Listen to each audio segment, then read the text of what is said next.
নমস্কার বন্ধুরা, আশা করি আপনারা সকলে ভালো আছেন। আপনারা দেখছেন XAU USD গোল্ড ভার্সেস ডলারের ট্রেডিং চার্ট। আজকে 3 তারিখ বৃহস্পতিবার।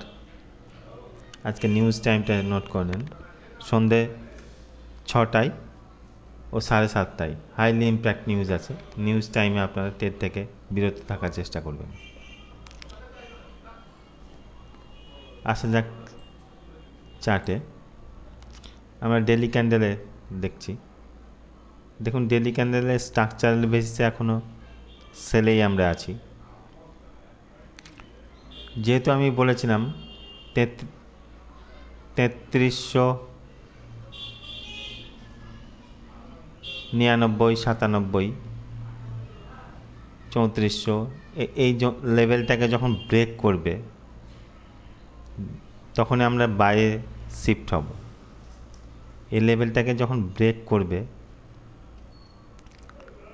ডেলি ক্যান্ডেল উপরে ক্লোজ করবে, তখনই আমরা স্ট্রাকচারাল বেসে বাইরে শিফট হব। তাছাড়া সেলেই আমরা আছি। গতকাল যে ক্যান্ডেলটা ক্রিয়েট হয়েছে, দেখুন ক্যান্ডেলটা খুব একটা বড় নয়, তাহলে বাইংয়ের প্রেসারটা তেমন নেই, এখান থেকে বোঝা যাচ্ছে।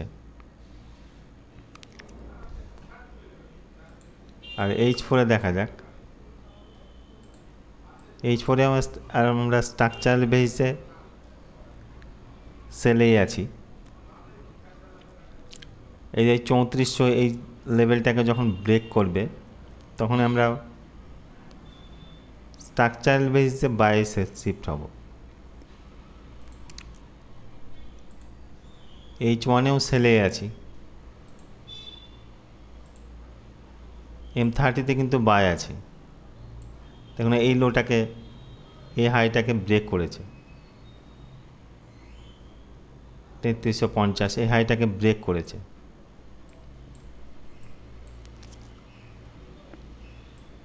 তাই জোনে থেকে ট্রেড করবেন। জোনে স্টপ লস লাগিয়ে জোনে থেকে ট্রেড করবেন, প্রফিটেবল হবেন। আমি জোনগুলো দিয়ে দিচ্ছি, নোট করে নেন। বাইং ও সেলিং জোনগুলো দিয়ে দিয়েছি। এই বাইং ও সেলিং জোনগুলো থেকেই ট্রেড করবেন। স্টপ লস লাগবেন, স্টপ লস লাগাতে ভুলবেন না। স্টপ লস লাগিয়ে ছোট লটের সাথে ট্রেড করুন, প্রফিটেবল হবেন। মানি ম্যানেজমেন্ট উইথ SL যদি ব্যবহার করেন তাহলে মার্কেটে টিকে থাকতে পারবেন। আর মার্কেটে টিকে থাকলে মার্কেটের থেকে প্রফিট অর্জন করতে পারবেন। ধন্যবাদ।